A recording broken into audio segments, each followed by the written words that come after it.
Welcome to another edition of Bet with Bobano, Monday, June the 3rd. That's right, we're into the month of June. NBA and NHL have reached the championship series. NBA finals start later this week. Stanley Cup final, NHL begins Saturday. But we're not here to talk any of that. Actually, we might talk a little NBA finals briefly, just overall, initial series thoughts when it comes to Celtics Mavericks in a little bit. But for the most part, it's MLB and MLB only here on this Monday.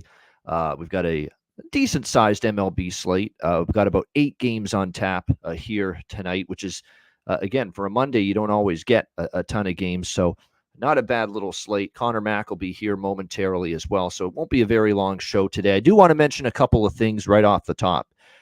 If you're watching, you're obviously on my own personal YouTube channel right now, and hopefully you're subscribed. Hit the subscribe button, hit the like button.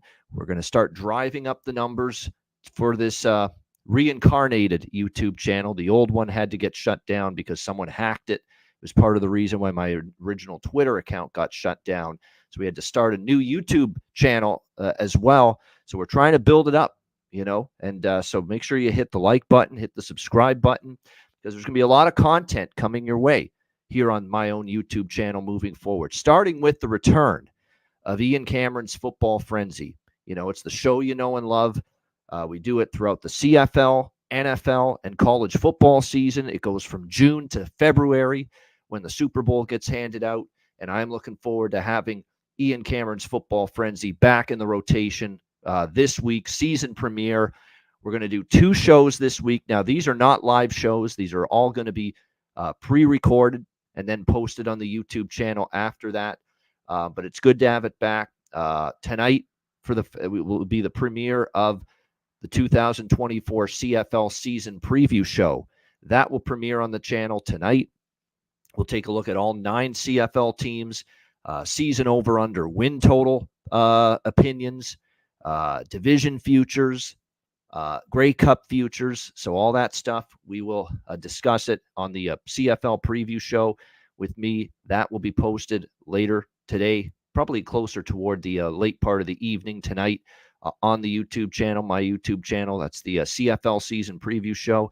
And then on Wednesday this week, I will be doing another Ian Cameron's Football Frenzy show, and that will specifically be talking CFL Week 1 games. Of course, we have 4 games to kick off the season starting on Thursday. There's 1 game Thursday, 1 game Friday, 1 game Saturday, 1 game Sunday in the CFL. And that's pretty much the way the schedule is going to be throughout the first couple months of the season, a game each night, Thursday through Sunday, just like they did last year. And then obviously no more Sunday games after August when the NFL starts. So that's usually the way the CFL goes about it with their schedule. So Wednesday we will have CFL Week 1 preview. We'll also talk UFL. Yeah, that's right. The United Football League, they're into the playoffs. Semifinal weekend in the UFL. We're down to just 4 teams: San Antonio, St. Louis, Michigan, Birmingham. They will meet in the semifinals. We'll preview those games and give you some betting opinions on that as well on the show on Wednesday. And former CFL quarterback Will Arndt will be with me as a guest on the Wednesday show. So he was a guest, I think, a couple of times last year on the show with me. So excited to have Will Arndt back. We're going to have a lot of other guests throughout the course of the season, especially for the CFL part. Chris Getzlaff is on the radar. Kenny Stafford, who was a great guest last year, is going to join me again for another couple of weeks. Jesse Lumsden, long time ago, was a CFL running back for the Hamilton Ticats and a great college or university running back with McMaster. Jesse Lumsden will be along as a guest. You're on the radar to join us at some point. So we've got lots of nice guests in the mix to be part of the Football Frenzy, especially the CFL portion. Philip Nelson as well. Once we get more toward NFL and college football talk, Philip Nelson's a guy who played his college football at Minnesota, East Carolina, with the Pirates. You remember him. He was quarterback for those 2 colleges. A brief stint in the NFL, actually gave the CFL a chance for a brief period as well. So Philip Nelson, former pro and college football quarterback, will be one of the guests as well on Ian Cameron's Football Frenzy later this year. So we've got lots of good guests on the horizon, and very much looking forward to a great season, maybe the best season yet for the Ian Cameron's Football Frenzy betting show. And again, we've got 2 premier shows this week with the start of the CFL season. All right, let's get into baseball, and we will begin with Milwaukee and Philadelphia. We've got Koenig against Zach Wheeler, the pitching matchup here. Philadelphia about minus 190 to minus 200 home favorites. The total in this game currently 8, pretty much across the board here in this one. You look at Zach Wheeler for the Philadelphia Phillies.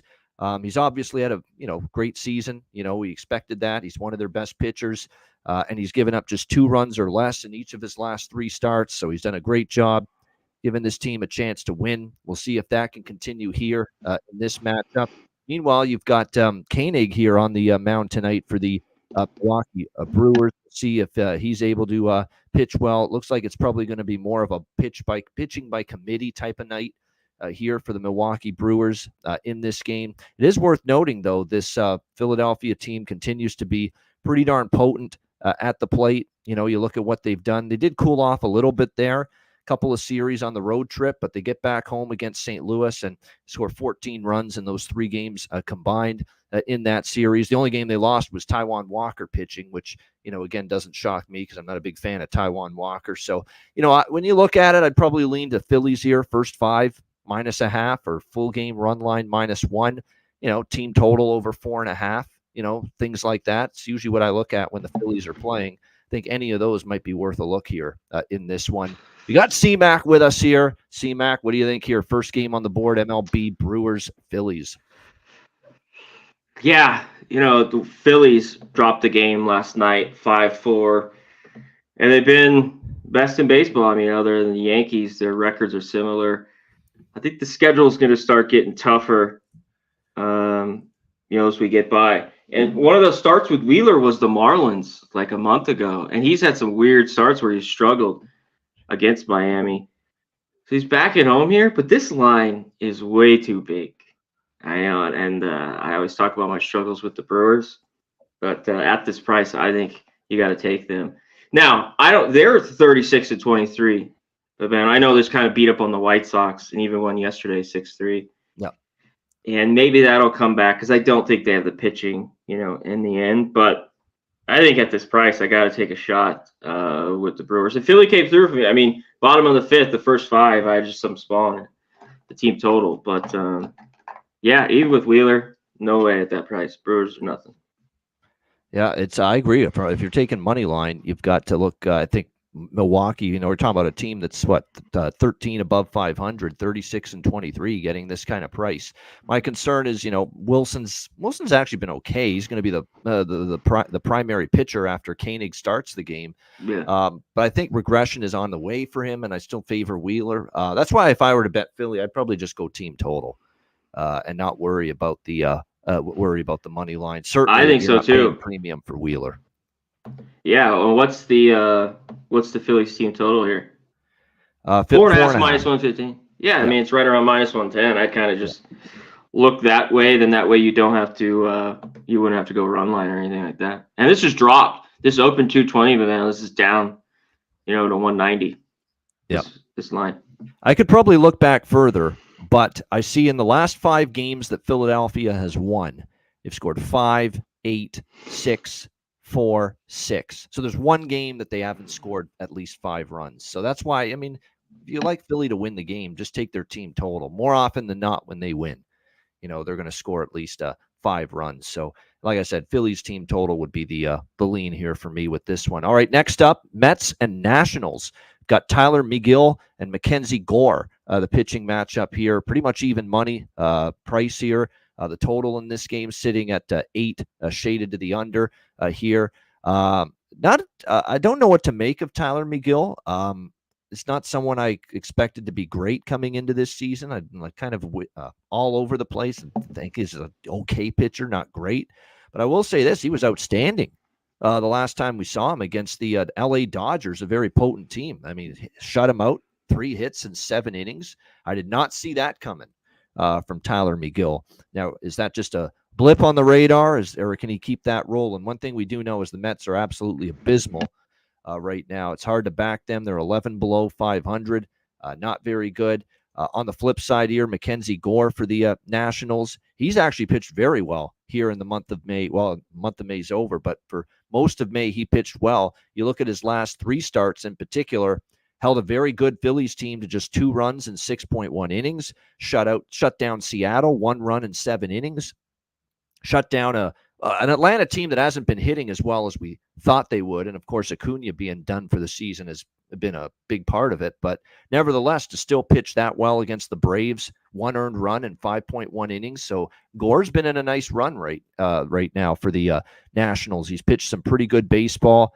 The Mets are 237 against lefties as a team. It's not great. And then the Nationals, they're a little spotty with their lineup, but I certainly favor Gore, and I probably have to favor the Nats as a team right now a little bit over this Mets team. I mean, the Nats took 3 of 4, I should say, in Atlanta to start the road trip. And then against Cleveland, they lost 2 of 3, but one of those games they were right in it, so I probably have to, at this price, I could only touch the Nationals. I just don't want anything to do with New York right now at this price and Gore's been in good form. So maybe I get there here. Nats first 5 full game split. That does interest me here. C-Mac, what do you think? Yeah, they had the Nats yesterday. First 5 came through and their team total. I thought it was low of Carrasco, and they jumped on him pretty early. And that's, I think, the only play here. But now we have the Nats, like even there, it's, depending on pitching yesterday, but, whether they're plus 110. Now they're minus, you get minus 110. It opened minus 120. It's come back a little bit. But this Mets team is just, I want nothing to do with them at all. I mean, I took the D-backs yesterday. It was 5-4. I took the Mets once in the last 10 days. They won 4-3 against the Giants, and they almost blew that. Bobano, I just don't want them until they could maybe get going here. And Miguel, who's been good to start the year, like you were talking about, but I know this guy as he's got pretty good stuff at home, and he gets lit on the road. Bobano, I like last year. I think it was a little bit better on the road in certain spots of the year, but the 2 years before that, like 6 ERA, he could get lit up. So I think it's Nats too. One thing, Mackenzie Gore's been solid. This guy's been solid at back, solid at home. I don't think the Mets really get to him. There's a few guys that have a few jacks off him when I was going through everything. So I think it's Nats or nothing. I like this under. I don't love it. I've been kind of looking at it all day. I don't know if I just don't, Miguel gets ripped here. I'm not so sure. So lean under here. Well, even this year, and it's a small sample size, but McGill, 0.82 ERA at Citi Field at home, 3.6 ERA on the road. So look at the huge difference even just this year. The one start. It's again, short sample size, but he has been great at home. But you couple that with the last year, what he did on the road, and that's why we have our doubts here about how well he can pitch here tonight against this Nationals team on the road. All right, we got the Orioles and Blue Jays next up. Grayson Rodriguez and Kevin Gausman, the pitching matchup here. Toronto it's pretty much what was Baltimore slight road favorites. Now we're looking at pretty much even money here, minus 110, 7.5 the total in this game.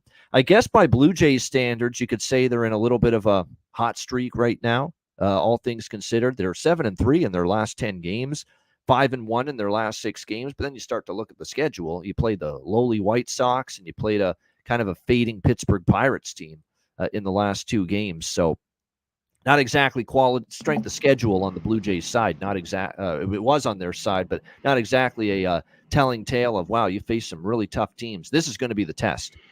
If the Blue Jays are serious about trying to make something of this season and get back into the hunt, let's see what they can do against a really good baseball team now. And they're going to get their chance here against the Baltimore Orioles, 37-20 overall, 16-8 on the road. This is going to tell us all we need to know about the Jays, because it's one thing to beat up on the White Sox and the Pirates.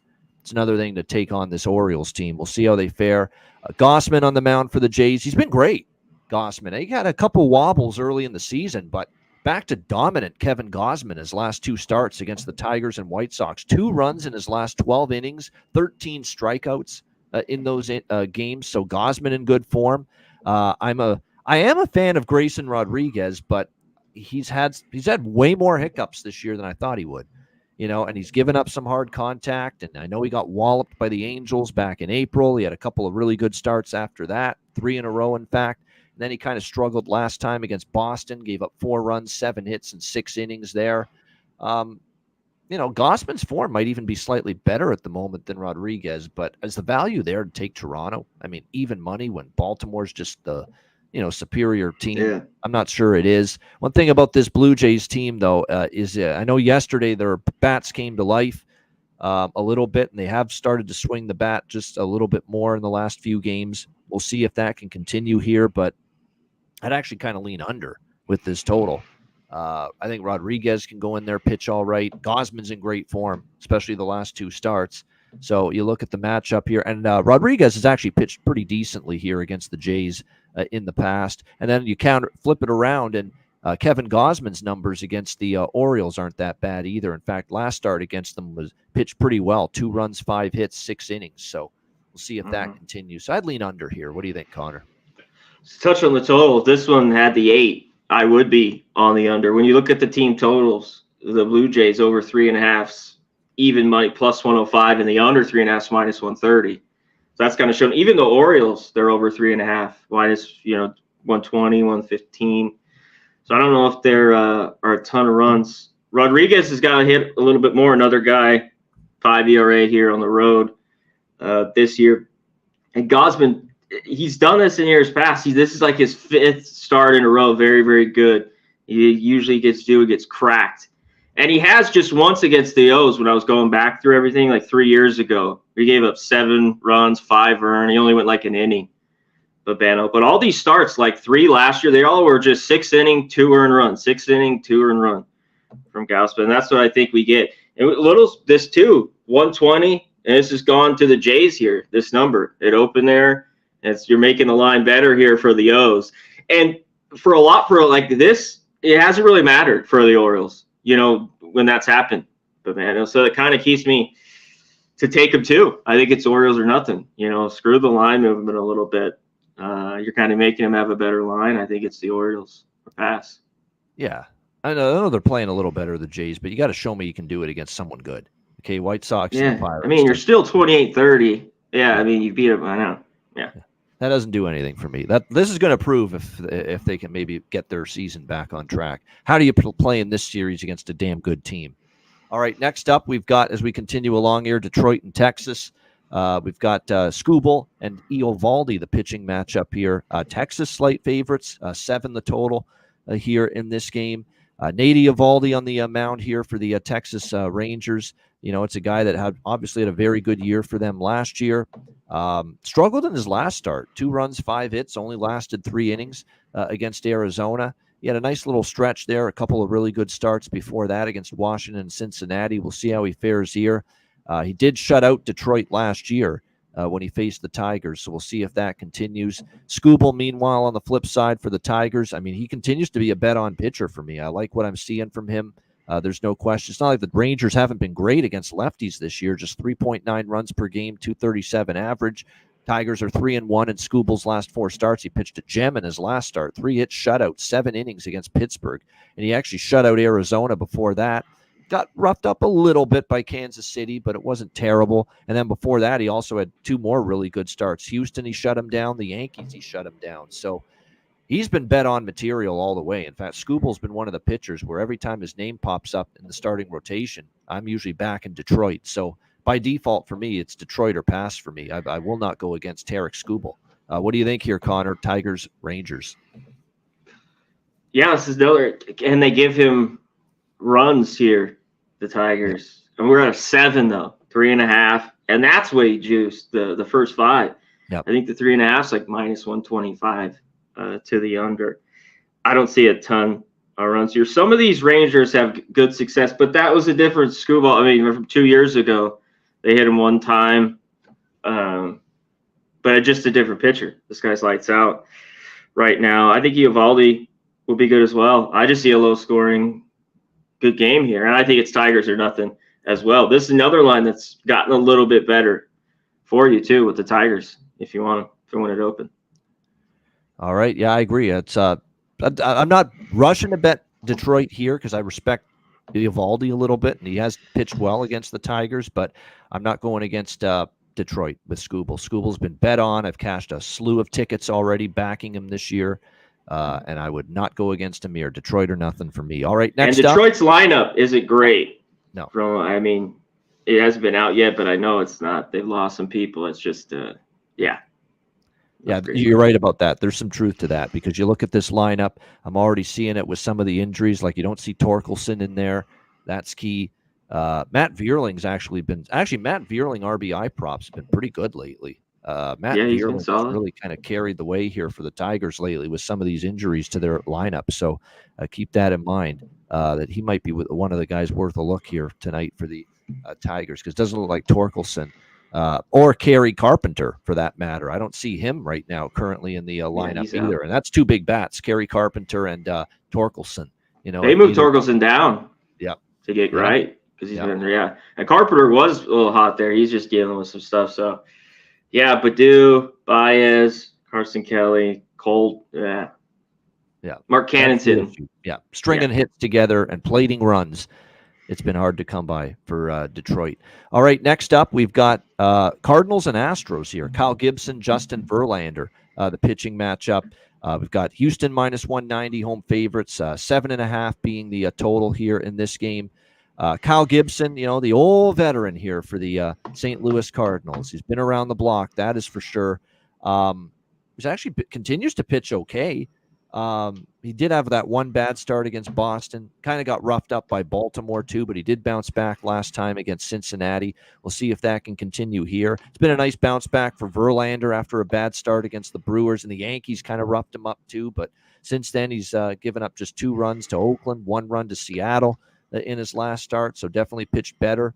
It is worth noting, though, here in Houston, that's where he's had some more of his struggles. He's actually been okay on the road. He struggled a little more at home. For Verlander so far this season. We'll see if that continues here. Gibson, meanwhile, against Houston, you look last year, he gave up 3 runs, 5 hits in 4.2 innings with Baltimore. He was with Baltimore last year against this Houston team. So we'll see if he fares any better here. I'm going to take my chance on the over in this game. It's a low number, 7.5. Verlander's been a little shaky, not bad, but he's been a little dicey at Minute Maid this year. And meanwhile, the Houston Bats, we've talked about how early in the year they were kind of scuffling to put runs on the board, but they've been starting to get gradually a little bit better here of late. Meanwhile, you look at the Cardinals, and I know it's been a struggle for them at times offensively, but I think this matchup here and with this total being where it is, you could see both teams be able to do enough. The numbers aren't bad for either team against righties. Houston has been better of late against righties, no question. St. Louis is actually in their last 10 games averaging 4.3 runs per game against righties. So both of these teams averaging north of 4 runs per game in the last 10 against righties, and yet this total 7.5. So I'm going to go over. I think we can get to 8 here with these two. What do you think, Connor, with St. Louis, Houston? I think it could maybe 2. Because one thing, Kyle Gibson, even he's been decent on the road. He's just, I think he's a good pitcher, and he's had some really good years where he'll go like 15-9. He's this classic guy, hangs around with a 4 ERA. This Astros team's seen him a ton. And not like they killed him, but Bregman, 7 for 23, a couple homers. Tucker, 5 for 17, a homer, a few other guys. So I think he could get hit. I think you're right. He's just pitching well, and the Cardinals are playing well. This team's only one game under 500 from how awful they were and couldn't eat a beach ball. But man, it was just, it's been so. There's no way at the Astros at this price. They're doing better. I think you take the Cardinals, and I think we could see some runs. I don't know. Maybe these guys are due to get hit a little bit. Verlander's been pretty good, like you talked about, but not great. Same thing with Gibson. So maybe we do get some runs. Here's the one concern, though, for me with the Cardinals. I agree. I can't lay this kind of. And this is an Astro. This is moving too. Like this number is getting bigger and bigger. So a lot of Astro love here. Well, and you know what the reason for that is, Connor, and that's exactly why I'm not touching St. Louis. It's because of the travel spot. The Sunday night baseball, especially extra innings last night in Philadelphia, and now they got to travel to Houston. No day off. The bullpen was used quite a bit. Yeah, it's a tough spot. It's not been a good spot for these teams traveling after Sunday night baseball. I think it Sure. went 2-0 last week. The betting against the teams after Sunday night baseball, especially the teams that had to travel. And that's the issue here with the Cardinals tonight after being in Philadelphia last night. All right, next up, we continue along here on this Monday MLB card. Cincinnati, Colorado. We've got Andrew Abbott and Ryan Feltner here. We've got pretty much even money and the total 10.5 up to 11 now here in this game. Andrew Abbott was rolling along, and then he met the Cardinals, and he got walloped. 6 runs, 7 hits, 6 innings. Struggled against Colorado when he faced them last year. Ryan Feltner has finally come back to earth. I was convinced he couldn't keep going the way he started in April. In May, gave up 5 runs in eight hits to Pittsburgh, 5 runs, 7 hits, 4 innings to San Francisco. Somehow he shut out Oakland. I don't know how he did, but he did pitch well against the A's, and then right back to struggles last time against Cleveland. 7 runs, 8 hits, 4.1 innings here at Colorado. So, the first thought for me is I know this total is high, but it's high for a reason. I think runs should be on the docket here tonight with the Reds and the Rockies. And by the way, look at the temperatures, 80 degrees, and it looks like wind blowing out as well tonight here at Coors Field. So a very warm night. And what concerns me, too, about Abbott, he's given up 11 home runs in 11 starts this year. Okay, that's not good when you're pitching at Coors Field on a warm Monday night. And it's going to be warm for early June in Denver tonight. So, and a guy that gives up home runs in a stadium that shits, home runs out of their backside, Coors Field, that's probably not a good combination for Andrew Abbott here tonight in this game. Not to mention Feltner, 5.61 ERA in his starts this year, and he's given up 8 home runs this season. Oh, So, yeah. not very good. And by the way, you talk about a pitching or a guy where the over is just attached to his name when he starts. How about the fact that Ryan Feltner, 11 starts this year, and the over is 10-1 in those games? How about that? 10-1 to the over, and Ryan Feltner's 11 starts this year. So for me, I like over 11, even though it's a high total. What do you think here, C-Mac? Yeah, I mean it's at the 11 now, but and two, one of the things is like the Rockies just get blanketed the last couple nights. They didn't do anything in LA, No. so I think the bats do come, and this seems like kind of a shitty spot here a little bit for Abbott, but he just got ripped. Can he be a little bit better? It seems like this could be another start for him. Maybe it's this, but if he comes back home after this, you maybe want to look to back him. And Feltner's just, he's going to walk 2 or 3 for sure. And he's going to give up at least 1 homer, like you were talking about. And the Reds' bats have been a little bit better. Not crazy, but they're scoring some runs. They won yesterday. Have not been awful.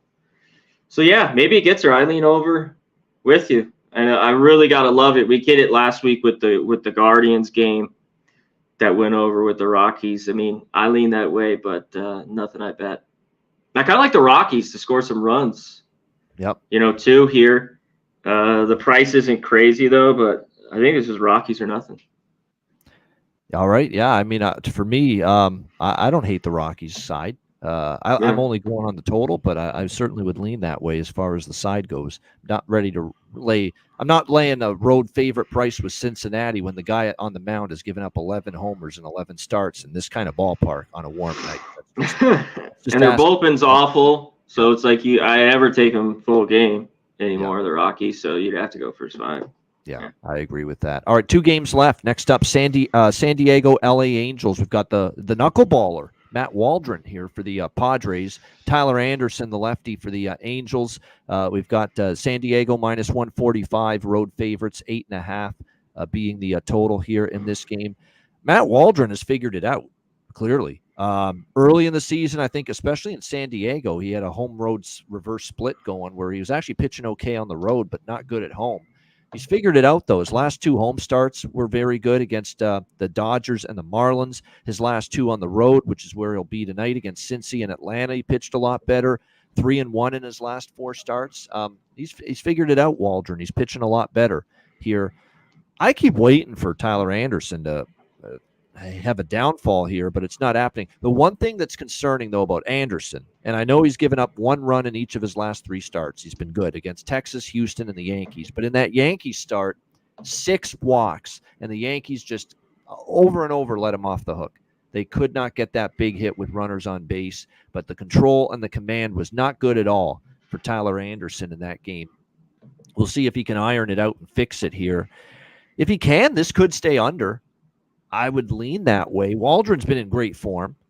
Anderson's been in good form. If he can just limit the walks and not have as many command issues as he did against the Yankees, he should be able to navigate a sometimes punchless San Diego Padres lineup. So maybe the under first 5, because you do want to avoid the Angels bullpen. It's still not very good. So I think if you're going to like the under here, take the first 5. I'd lean San Diego a little bit too, because Waldron's in good form, but Anderson, yeah, there's things that point to him regressing. He's pitched good. He's gotten away with some walks, but he's also had very little hard hit contact. He has not had a lot of damage done against him. So I would lean first 5 under more than anything here. C-Mac, what do you think here? Padres, Angels. Yeah, I do like the first 5 under. I like the Padres team total under. Even maybe go first 5 here because I really don't want the pin. I talked about yesterday when I was on those 8. This Padres team, the 2 games before, hit righties, and they got out of Petco Park where they've been better. They can't hit lefties right now. No. I know they're like every stat, they're dead last the last 2 weeks. Full season, they're like 28th or 29th. And they got a couple runs there. They blew it late and lost. I stayed off that game in the end. I didn't take the Royals. But I think that's what you got to look to here. Anderson, I mean, he got by with that start you were talking about with the Yankees. I mean, the walks to only give up 1 run was a miracle. All the hits. So it seems like I think he could pitch well. And this is kind of a shitty spot for the Padres to travel here, to come to LA. It's just so yeah, I like the first 5 under in this one. I might look at the Padres, that team total, first 5 under as well. I think Waldron, I don't know about him. He's got all the gimmick pitches. But that's the kind of pitches the Angels can swing and miss at, because I've seen them do it all year. Oh yeah, for sure. He's been pretty good his last few starts too. You're saying, so yeah, under. Yeah, I agree. Under for sure, and more so in the first 5 innings with that one. All right, final game: San Francisco and Arizona. We've got who's on the mound now? It's going to be Miller, who's going to get who's going to be an opener. And is that who I'm seeing as the primary? Oh, my goodness, it is. It's Spencer Howard. We have a Spencer Howard sighting here.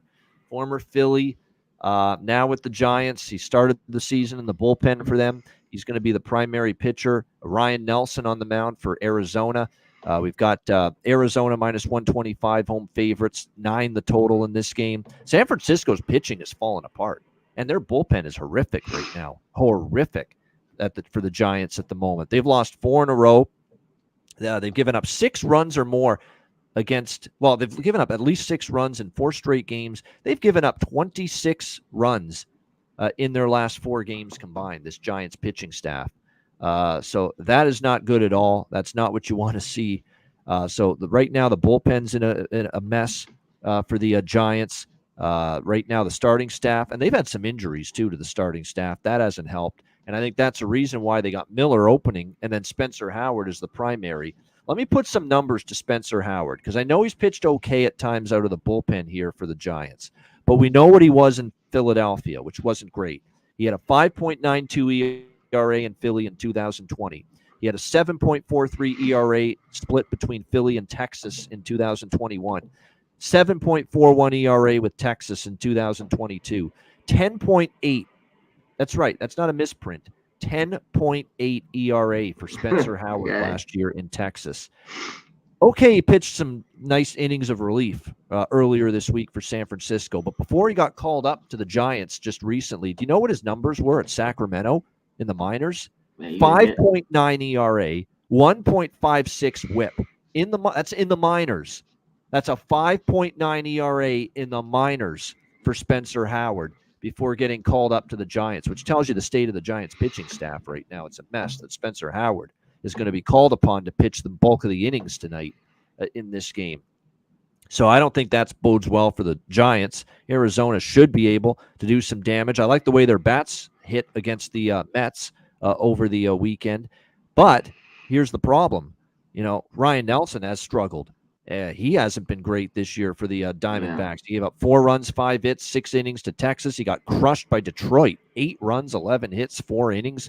Gave up 10 hits and 4.2 innings against Baltimore.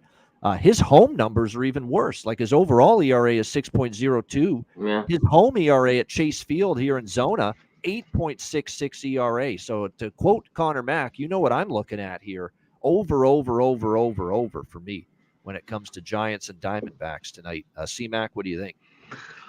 Yeah, it's hard not to take that. This isn't the best spot for the D-backs, though, from the game yesterday. I'm glad they won, man. Holy shit. And Nelson, you mentioned, is just getting lit up at home. But Spencer Howard, man, our good old friend, I mean, he's going to get the bulk of the innings. Let's see how this plays out with the travel. I want to, yesterday, it's tough to take the Giants here to win. They're plus 120, but I think if they could get a win, it'd be tonight as a dog. The 4.5, their team totals plus 105. I had yesterday, the 3.5, which was solid, basically almost even money. I got it. They got the runs and blew the game. But I'm looking at the Giants. I haven't bet anything. I haven't made a move, and it's not popular. But I think they get some runs. But I think both teams can. I had Marte yesterday. He's finally getting heated up after a while. They had the big day the day before, especially D-backs versus a lefty. Man, they eat. Best in the league. So that's really what I wanted to be on them. But it seems like they should at least get 3 or 4 here off Howard, right? Yep. In their sleep. I agree. Yep. I got to run across them. No, I agree. I like over here. San Francisco for leaning that way is CMAC here with this one with the Giants and the Diamondbacks. All right, that's pretty much it for the show, but we will just some initial early, and I mean early thoughts because this is still a few days away, NBA Finals, just series thoughts. We'll talk game one specifically Wednesday on the next show, the next Bet with Bobano episode, but just overall series thoughts just at the look. I know the series price is what, minus 220 for Boston, around plus 180 for Dallas. I already have Dallas to win the NBA championship. I bet it before the start of the playoffs. Dallas to win. I already cashed Dallas to win the West because I thought they had a pathway to get to the NBA Finals because I didn't trust the Clippers. I like Denver, but they're tough to repeat, and they showed you why. Oklahoma City was a very young number one seed, and I had doubts they'd be able to make it all the way through the West. And to me, put that together, it opened the door for a team like Dallas, to be able to get there, and they have. So, great call, and I have a piece of them to win the NBA championship. I definitely think Boston is probably the more well-rounded team between these two. But at the same point in time, Boston had a little bit of a easy breezy pathway themselves when you factor in that the Miami series, there was no Jimmy Butler or Terry Rozier in that first round series. We talked about how when they played the Philadelphia 76ers, it was a situation where, there was all kinds of issues for them in that series. I mean, when you look at Boston, they just had all kinds of good things went their way in terms of the other team's health. There's no doubt about it. When you look at the pathway, that's not Philadelphia. My bad. Cleveland in the second round for Boston with Donovan Mitchell out. And, Donovan Mitchell was banged. I don't think Jared Allen was fully healthy at the end of that series as well. So you think if they played Miami in the first round, Butler was out, Rozier was out. They played Cleveland in the second round. Donovan Mitchell was out at the end of that series. That made a difference. Jared Allen was banged up. There were some other issues with Cleveland. I think some other guys were playing at less than 100%, and Boston took advantage of that. And then you look at the Indiana series. Now, Halliburton did get banged up a little bit, but not so much health in that East final, but more so, look, I know they swept the Pacers, but, they could have lost 3 of those games. Game 1, they should have lost. That is still, Indiana's going to look back on that and say, how did we not win game 1? Boston absolutely should have lost game 1 in the East final. Game 2 was the one game, look, they were dominant. They deserved to win. No complaints. But Game 3, again, Indiana had a lead in the fourth quarter. Boston comes back and wins. Game 4, again, Indiana with a lead, second half into the fourth quarter. And Boston comes back and wins again. So you could say, oh, credit Boston for coming back. But in that series, even though it was a sweep, you could also make a case it could have been either 2-2 or even 3-1 Indiana after Game 4. And yet the Celtics won in 4 straight. So I don't want to. People have put Boston on this pedestal all season of unbeatable, untouchable. No one can beat them. No one is as good as them, and they are going to roll right to the championship. And all I see on the other side is a Dallas team that can play defense, a Dallas team that's gotten incredible contributions from all the guys they brought in at the trade deadline, and the additions of Gafford and PJ Washington, have been phenomenal for this team. They finally got the chemistry. Derek Jones and Derek Lively have been good.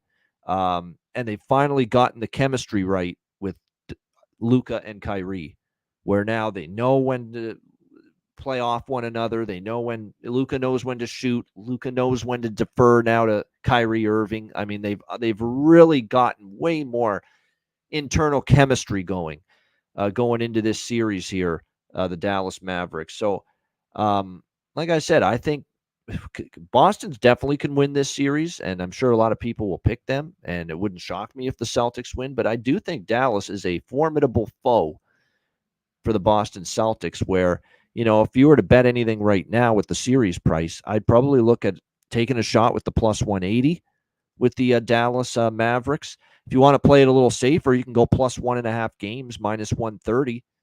And that way, if the series goes to Game 7, you're going to cash a ticket regardless of who wins it. I think this is a competitive series. I don't see this as a runaway for Boston. I don't see this as a blowout for the Celtics. I see, yes, they can win the series. They're very capable of it. And again, we have to monitor if Kristaps Porzingis is going to be ready to go for Game 1 or any games beyond that here in the NBA Finals. Is he finally ready to return for the Celtics?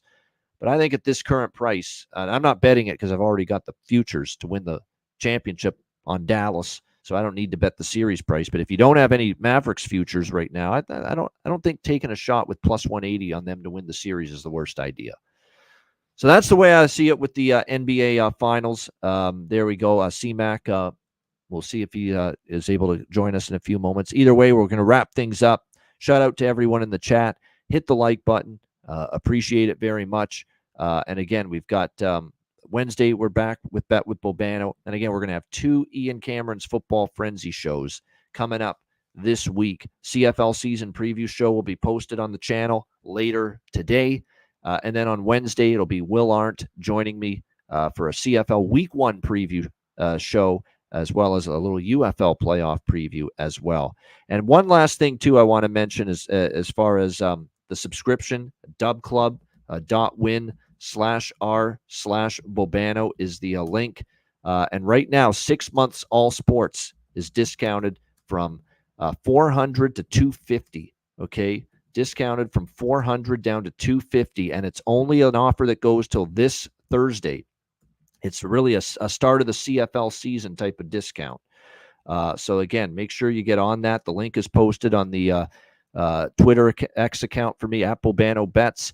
Again, dubclub.win/r/Bobano. Special CFL discounted subscription price for 6 months all sports, which will cover you from June all the way till December. So pretty much the entire CFL season will be part of that. And of course, you'll also have MLB and the start of NFL and college football and NBA and college basketball and NHL for next season, all the way to December if you subscribe right now. So again, 6 months, all sports discounted from $400 to $250.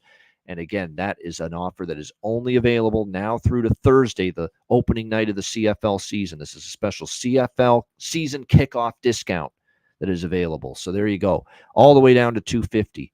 All sports, 6 months. I guarantee you go to look at subscription services elsewhere, very few will offer you $250 for all sports for a whole half a year. But that's what you can get right now with that special discounted rate. So again, 6 months, all sports, discounted from $400 to $250. The offer is just from now until this Thursday. Take advantage of it. dubclub.win/r/Bobano. The actual link for that discount is pinned at the top of my Twitter X account page right now at Bobano Bets. And again, it expires Thursday. So make sure you take advantage of that. All right, best bets for this edition of Bet with Bobano. I will go with, I'm going to go to that San Francisco, Arizona over 9. To me, it stands out like a sore thumb. Spencer Howard going to be the primary after Miller starts the game for San Francisco. Nelson's numbers at home are pathetic. They're awful. I think we're probably going to see runs scored in that game. So I'll go Giants, Diamondbacks over 9. Pretty much even money. That is going to be my best bet here for this Monday edition of Bet with Bobano. I think we might have lost Connor Mack, but if that's the case, so be it. We thank him still for joining us. We got through all the games with CMAC anyway. We appreciate it. Shout out to everyone in the chat. Hit the like button. And again, we're back on Wednesday with another edition of Bet with Bobano. And again, we've got 2 Football Frenzy shows coming up this week. We'll have the season preview show posted on the page later tonight. And then Wednesday, it'll be the CFL Week 1 and UFL semifinal playoff preview show Wednesday with former CFL quarterback Will Arndt joining me as a guest on Wednesday. So looking forward to that. For Connor Mack, I'm Ian Cameron. Have a great Monday night. Enjoy the games and good luck. And as always, bet like Tony Soprano, bet with Bobano, and we'll see you again on Wednesday for another edition of Bet with Bobano.